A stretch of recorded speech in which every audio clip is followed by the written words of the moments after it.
మన గ్రామ పంచాయతీ ఎన్నికల్లో మన బీఆర్ఎస్ పార్టీ బలపరిచినటువంటి అభ్యర్థి అయినటువంటి పట్నం అశ్విని శ్రీనివాస్ గారి ఉంగరం గుర్తు గెలిపించాలని చెప్పి పొత్తూరు గ్రామ మహిళలను అదేవిధంగా గ్రామ ప్రజలందరినీ కుల సంఘాల పెద్దలను అందరినీ కూడా కోరతందుకు ఇచ్చేసినటువంటి రసమే బాలకృష్ణ గారికి స్వాగతం తెలుపుతూ, ముఖ్యంగా ఈరోజు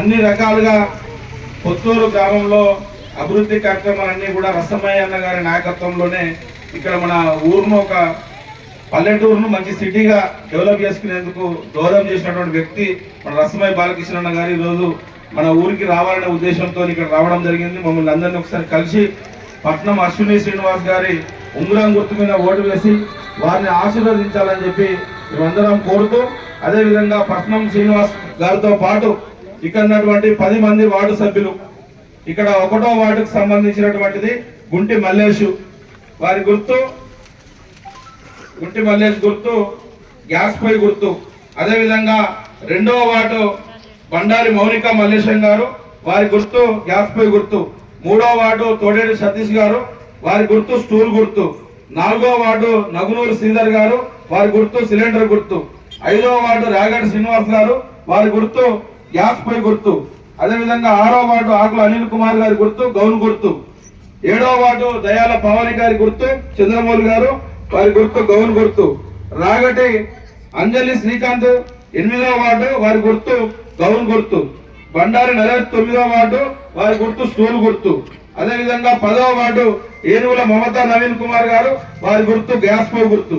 అంటే మనము సర్పంచ్ కి ఉంగరం గుర్తుగా వేసుకుంటూ ఇక్కడ ఉన్నటువంటి 10 మంది వార్డు ఏదైతే ఉన్నాయో 10 మంది కూడా మన ప్యానల్ వాళ్ళకి అందరికి కూడా మీరందరూ ఓట్లు వేసి ఆశీర్వదించాలని చెప్పి మీ అందరినీ పేరు పేరున నమస్కరించి కోరుతా ఉన్నాం. అదేవిధంగా ఈ రోజు మనం చూస్తా ఉన్నాం, గత 10 సంవత్సరాల్లో కేసీఆర్ గారి నాయకత్వంలో పెద్దలు రసమయ్య అన్న గారు ఇక్కడ శాసనసభ్యులుగా ఉన్న సందర్భంలో మన గ్రామానికి సంబంధించినటువంటి అనేకమైనటువంటి అభివృద్ధి కార్యక్రమాలను మరియు సంక్షేమ కార్యక్రమాలను మనం ఏర్పాటు చేసుకోవడం జరిగింది. ఈ రోజు పొత్తూరు గ్రామము గత 10 సంవత్సరాల క్రితం ఎట్లా ఉండే, ఇప్పుడు ఎట్లా ఉన్న విషయాన్ని కూడా మనం ఒకసారి గుర్తు చేసుకోవాల్సినటువంటి అవసరం ఉంది. పొత్తూరు గ్రామానికి సంబంధించినటువంటి రసమయ్య అన్న గారు చాలా కార్యక్రమాలు చేసినప్పటికీ కొన్ని కార్యక్రమాలు మేము ముందుస్తూ ఉన్నాను. ఈ రోజు గ్రామ పంచాయతీకి సంబంధించినటువంటి మనము ఇంతకు ముందు గ్రామ పంచాయతీ ఎన్నికల్లో పోటీ చేస్తే మన అభ్యర్థులందరూ కూడా పోయి కంది కట్టుకూరు గ్రామ పంచాయతీలో మనము నామినేషన్ చేసే పరిస్థితి ఉంటే ఇక్కడ గ్రామ పంచాయతీ బాగా లేకుండే బ్రహ్మాండమైనటువంటి గ్రామ పంచాయతీ ఈ రోజు నిర్మించుకొని పొత్తూరులో కంది కట్టుకూరు వాళ్ళు ఇక్కడికి వచ్చి నామినేషన్ వేసి వల్లపాటు ఇక్కడికి వచ్చి నామినేషన్ వేసే విధంగా ఈ రోజు గ్రామ పంచాయతీ తీర్చిదిద్దుకున్నటువంటి భవనాన్ని కట్టించినటువంటి చరిత్ర కూడా ఇలా బీఆర్ఎస్ పార్టీ రసమైన విషయాన్ని కూడా గుర్తు చేస్తా ఉన్నాం. అదే విధంగా మహిళా సంఘం మహిళా సోదరిమణులకు కూడా గతంలో కాంగ్రెస్ ప్రభుత్వం ఎన్ని సంవత్సరాలు అయినప్పటికీ కూడా వారిని పట్టించుకునే పాపాన పోలేదు. అదే విధంగా వచ్చిన వెంటనే మహిళా సంఘ భవనాన్ని కూడా మనం కట్టించుకోవడం జరిగింది. అదే విధంగా మా రెడ్డి సోదరులకు కూడా వారికి కూడా ఒక భవనాన్ని ఏర్పాటు చేయడం జరిగింది, వారికి కూడా సంఘం కట్టివ్వడం జరిగింది. అదే విధంగా మున్నూరు కాపు సోదరులకు కూడా బ్రహ్మాండమైనటువంటి మున్నూరు కాపు సంఘం కట్టియడం జరిగింది.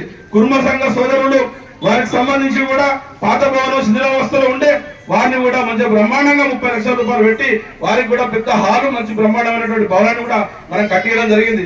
అదే విధంగా అంబేద్కర్ భవనం అసంపూర్తిగా ఉండే ఆ అంబేద్కర్ సంఘం భవనం కూడా పూర్తి చేయడం జరిగింది. ఈ ఊరుకు సంబంధించినటువంటి మన క్లస్టర్ ఏదైతే ఉందో మన క్లస్టర్ లో ఉన్నటువంటి కంది కట్టుకూరు కానీ అదే విధంగా రంగంపేట కానీ కిష్టోపల్లి కానీ నరసక్కపేట కానీ మన కష్టాల్లో ఉన్నటువంటి రైతులకు ఇక్కడ అందుబాటులో ఉండాలి రైతాంగానికి అని చెప్పి రైతు వేదికను కూడా మన ఊళ్ళోనే ఏర్పాటు చేసుకోవడం జరిగింది. అదే విధంగా ఇక్కడ ఉన్నటువంటి చాలా మటుకు మన గ్రామంలో ఉన్నటువంటి సీసీ రోడ్లు కొంతమంది ఇల్లు లేనా కూడా వారికి నష్టం జరిగినా కూడా అందరూ సహకరించారు. బ్రహ్మాండమైనటువంటి సీసీ రోడ్లు దాదాపు 2.5-3 కోట్లతో మనం బ్రహ్మాండమైనటువంటి డబుల్ రోడ్ వేసుకోవడం జరిగింది. అదే విధంగా అంతర్గత సీసీ రోడ్లు కానీ అదే విధంగా చాలా మటుకు కూడా ఈరోజు అభివృద్ధి కార్యక్రమాలను మనం డ్రైనేజీలను అవన్నీ కూడా ఏర్పాటు చేసుకున్నాం. ఈ రోజు ఇక్కడ అంబేద్కర్ విగ్రహాన్ని కూడా నెలకొల్పుకున్నాం, మంచి ఐరాన్ చేసుకున్నాం. ఇక్కడ ఒక బస్ స్టాండ్ ఒక కళ రూపం తీసుకొచ్చుకున్నటువంటి సందర్భం కూడా ఉంది.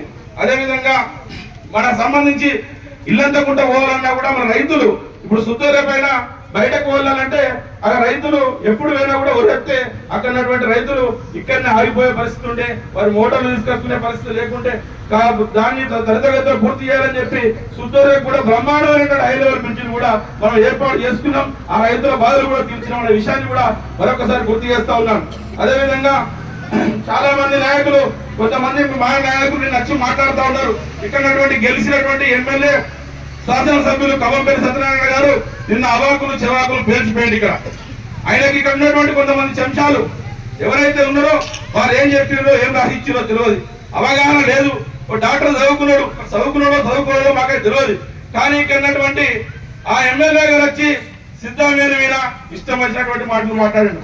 ఆయనకు సంబంధించినటువంటి ఇక్కడ 32 డబుల్ బెడ్రూమ్ ఇళ్లను మనం పేదల గురించి కట్టించవలసిన అవసరం ఉండే ఇక్కడ కావాలని చెప్పి అప్పుడున్నటువంటి శాసనసభ్యులు రసమయ్య బాలకృష్ణ గారిని నేను అడగడం జరిగింది.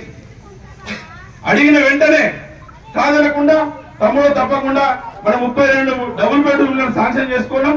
అప్పుడున్నటువంటి సందర్భంలో ఇక్కడ ఎలాంటి జాగ లేకుంటే మన ఊర్లో ప్రభుత్వ భవనాలు కడదామంటే మనకి ఇక్కడ ప్రభుత్వ సంబంధించినటువంటి జాగాలు లేవు.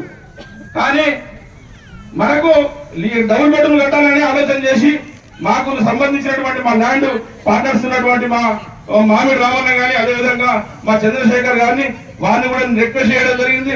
అన్న మనం కొంచెం జాగిద్దాం రామన్న, వెనికిద్దామంటే వాళ్ళు కూడా పెద్ద మనసుతో ఒప్పుకున్నారు. తప్పకుండా ఇప్పుడు అక్కడ డబుల్ బెడ్రూమ్లకు ఇప్పుడు మార్కెట్ వాల్యూ 1,00,00,000 కోట్ల రూపాయల భూమి ఆ రోజు డబుల్ బెడ్రూమ్ల గురించి మేము ఇవ్వడం జరిగింది. వాళ్ళ సహాయ సహకారాలతో ఇస్తే నిన్న ఎమ్మెల్యే గారు వచ్చి